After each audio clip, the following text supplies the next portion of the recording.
अस्सलामुअलैकुम नाजरीन, सल्तनत उस्मानिया के वॉल्यूम 193 के पार्ट 6 में खुश आमदीद। इस एपिसोड के आगाज़ में हम देखते हैं उस्मान साहब मदरनी किले पर मुसलसल गोलों की बरसात कर रहे थे और गोले दीवारों के साथ टकरा कर वहीं पर ढेर हो रहे थे। ये देखकर ग्लैडियस काफ़ी खुश खड़ा था और कह रहा था, क्या यही तुम्हारी सारी ताकत है उस्मान? क्या तुम समझते हो कि यूं तुम दीवारों को गिरा दोगे? और फेंको पत्थर, अहमक चरवाहे। इधर दूसरी जानिब बारूद को लगी आग भी मुसलसल आगे बढ़ रही थी। इतने में ही एक ज़ोरदार धमाका होता है। ये देखकर वहाँ पर क्लैडियस काफ़ी परेशान हो जाता है। दीवार की पिछली जानिब से एक बहुत बड़ा मुकाम खुल जाता है। उस्मान साहब भी कहते हैं, चलो सिपाहियों। क्लैडियस कहता है, ये सब कुछ क्या हो रहा है? इधर उस्मान साहब के सिपाही मुस्कुरा रहे थे। कमांडर कहता है, क्लैडियस, दीवार में एक बहुत बड़ा शिकाफ पड़ गया है। उस्मान साहब अपने घोड़े पर सवार होकर कहते हैं, अल्हम्दुलिल्लाह, मदरनी की दीवारों में शिकाफ पड़ गया है। चलो मेरे जंगजुओं, हमला करो। जिसके बाद वो अपनी तलवारें लेकर मुसलसल मदरनी किले की जानिब बढ़ते हैं और सारी फ़ौज आगे बढ़ने लगती है। जिसके बाद वो वहाँ पर खाली मुकाम से किले में दाखिल हो जाते हैं और सिपाहियों पर टूट पड़ते हैं। उस्मान साहब अपने सिपाहियों के साथ वहाँ पर शुरू हो जाते हैं और बाज़ंतीनी सिपाहियों को जहन्नुम वासिल करने लगते हैं। इस तरह से सब लोग मदरनी किले में दाखिल हो चुके थे। खोजा सरदार भी वहाँ पर बाज़ंतीनियों को जहन्नुम वासिल कर कर कह रहे थे, तुम बिल्कुल अपने नाम की तरह बहादुर हो दोगान। दोगान सिपाही कहता है, ये बात मेरे लिए बात से फ़ख्र है सरदार खोजा। जिसके बाद वो वहाँ मुस्कुराते हुए बाज़ंतीनियों की गर्दनें उड़ा रहे थे। इधर शामिल भी आगे बढ़ रहा था और 5-5, 6-6 सिपाहियों को ख़त्म करता जा रहा था और अल्लाह अकबर के नारे बुलंद कर रहा था। इधर तुर्गुत सरदार भी बहुत बहादुरी के मुजाहरे कर रहे थे। जिसके बाद वो कई परचम को पकड़ते हैं और आगे बढ़ते हैं।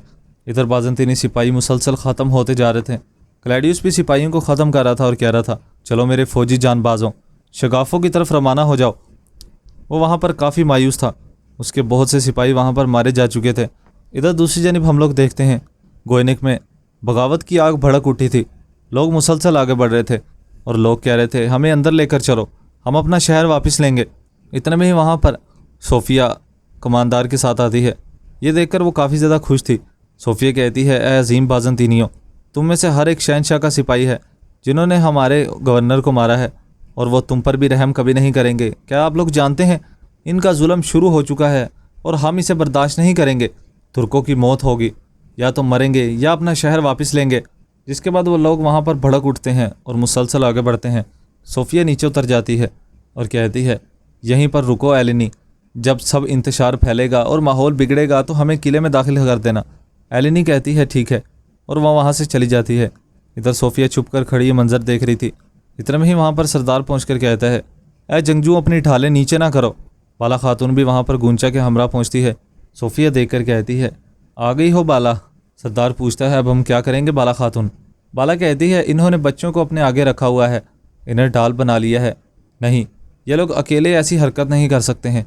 चलो गौस, और तुम भी बहादुर, जो मैं कहूँगी वो करो। तीरंदाज अपनी जगह संभालें, जब तक मैं हुक्म ना दूँ कोई हरकत ना करे। गौस कहता है, जो हुक्म बाला खातून। बाला खातून सबसे मुखातिब होकर कहती है, ए लोगो, हम तुम्हें नुकसान नहीं पहुँचाएंगे, ताकि तुम्हें कोई नुकसान ना पहुंचाए। फ़ौरन अपने घरों को लौट जाओ, फ़ौरन। वो लोग वहाँ पर मुसलसल मार कुटाई कर रहे थे। जिसके बाद सोफिया बुलंद मुकाम पर खड़े एक आदमी को इशारा करती है और वो लोग वहाँ पर तीर बरसाते हैं और उनके दरमियान मज़ीद बगावत को फैलाने लगते हैं। बालाई देख कर कहती है, ये एक जाल है, ये तीरंदाज हमारा नहीं है, इसके पीछे जाओ गौज़। इसके बाद गौज़ उसके पीछे जाने लगता है। बाला सब लोगों से मुखातिब होकर कहती है, ए लोगों, ये तीर हम नहीं चला रहे हैं, इस फरेब में ना आओ, हम तुम्हें नुकसान नहीं पहुंचाएंगे। मेरा आखिरी फैसला है, अपने घरों को वापस चले जाओ। ए जंगजुओं, अपनी ढालें उठाओ और आगे बढ़ो। जिसके बाद वो लोग वहाँ पर लोगों को धक्का देने लगते हैं और उनको पीछे करते हैं। इधर कमांडर उस्मान साहब के सामने आकर कहते हैं, मैं तुम्हें अपना किला कभी नहीं दूंगा उस्मान, ये किला रोम की मलकियत है। उस्मान साहब एक ही वार में उसे वहाँ पर शदीद ज़ख्मी करके ज़मीन पर गिराते हैं। उस्मान साहब कहते हैं, जहाँ भी मेरा कदम पड़ता है वही मेरी मलकियत है। इधर जैर खुताई, कायूवाज और दूसरे सिपाही मुसलसल वहाँ पर बाज़ंतीनियों को ख़त्म कर रहे थे। तुर्गुत साहब बुलंद मुकाम पर झंडा लहराने के लिए चढ़ जाते हैं। इधर क्लैडियस के पास एक सिपाही आकर कहता है, किला गिर चुका है सरदार, हमें यहाँ से जाना होगा। जिसके बाद क्लैडियस वहाँ से भागने लगता है। इधर तुर्गुत साहब बुलंद मुकाम पर पहुँचते हैं और कई परचम को चूम कर बुलंद करने लगते हैं। जिसके बाद किले के ऊपर काई का परचम लहरा दिया जाता है। सिपाही ये देखकर काफ़ी ज़्यादा खुश होते हैं। उस्मान साहब भी मुस्कुराते हुए अल्लाह का शुक्र अदा करने लगते हैं। इस तरह से सब लोग अल्लाह अकबर के नारे बुलंद करते हैं। तुर्गुत साहब कहते हैं, तुझ में ही अज़मत और शर्फ, ए मेरे अजीम परचम, लहर और नूर फैला। उस्मान साहब अल्लाह अकबर के नारे बुलंद करते हैं, सब लोग वहाँ पर नारे लगाने लगते हैं। इस एपिसोड का इख्तिताम यहाँ पर हो जाता है। एपिसोड पसंद आए तो वीडियो को लाइक करके चैनल को सब्सक्राइब कर दें और कमेंट बॉक्स में अपनी कीमती राय से ज़रूर आगाह कीजिएगा। अब मुलाकात होगी नेक्स्ट वीडियो में, तब तक के लिए अपना ख्याल रखें। अल्लाह निगहबान।